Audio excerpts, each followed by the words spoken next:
सच्ची दोस्ती का मूल्य। बहुत समय पहले की बात है। एक छोटे से गांव में दो दोस्त रहते थे, राम और श्याम। दोनों बचपन से ही साथ बड़े हुए थे और उनकी दोस्ती बहुत गहरी थी। वे हर समय साथ रहते, काम करते और एक दूसरे की मदद करते थे। गांव वाले भी उनकी दोस्ती की मिसाल देते थे। एक दिन गांव में अकाल पड़ गया। फसलों की कमी हो गई और लोगों के पास खाने के लिए कुछ नहीं बचा। गांव के लोग भूख से परेशान हो गए। राम और श्याम ने सोचा कि अब गांव में रहकर गुजारा नहीं होगा, इसलिए उन्होंने शहर जाकर काम करने का निर्णय लिया। शहर पहुंचने पर उन्हें समझ आया कि यहां भी जीवन आसान नहीं है। उन्होंने कई दिनों तक काम ढूंढा, लेकिन कोई काम नहीं मिला। एक दिन उन्हें एक बड़ा व्यापारी मिला, जिसने उन्हें अपने गोदाम में काम देने का वादा किया। काम कठिन था, लेकिन राम और श्याम ने मेहनत से काम किया और कुछ पैसे कमाने लगे। कुछ महीनों बाद व्यापारी ने दोनों को एक महत्वपूर्ण कार्य सौंपा।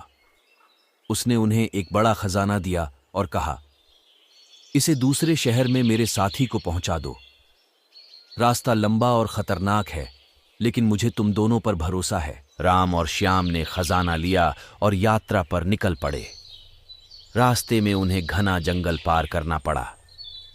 जंगल में उन्हें डाकुओं का डर था, लेकिन वे एक दूसरे का हौसला बढ़ाते रहे। एक रात जब वे जंगल में विश्राम कर रहे थे, तो श्याम को एक योजना सूझी।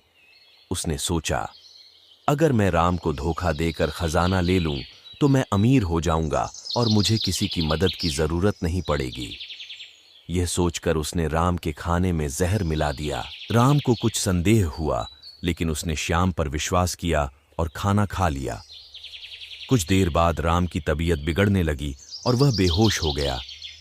श्याम ने सोचा कि अब राम मर जाएगा और वह अकेले खजाना ले जाएगा, लेकिन श्याम की यह योजना सफल नहीं हुई। अचानक कुछ डाकू वहां आ गए और उन्होंने श्याम को पकड़ लिया। उन्होंने सारा खजाना छीन लिया और श्याम को भी गंभीर रूप से घायल कर दिया। श्याम को समझ में आ गया कि उसका लालच और धोखा उसे भारी पड़ा। राम की हालत गंभीर थी, लेकिन उसने हार नहीं मानी। उसने अपनी पूरी ताकत लगाकर अपने आप को उठाया और श्याम की मदद करने की कोशिश की। उसने श्याम को उठाया और गांव की ओर चल पड़ा। कई दिनों की कठिन यात्रा के बाद वे गांव पहुंच गए।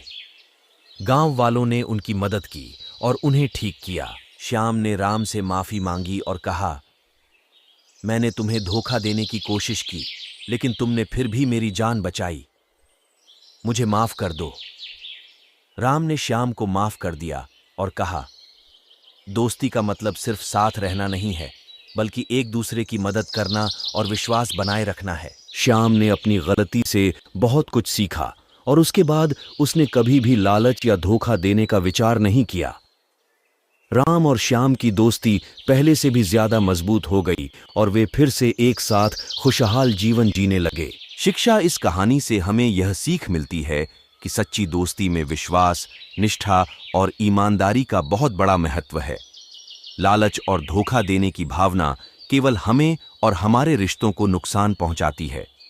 सच्ची दोस्ती वही होती है जो हर मुश्किल घड़ी में साथ दे और एक दूसरे की मदद करे।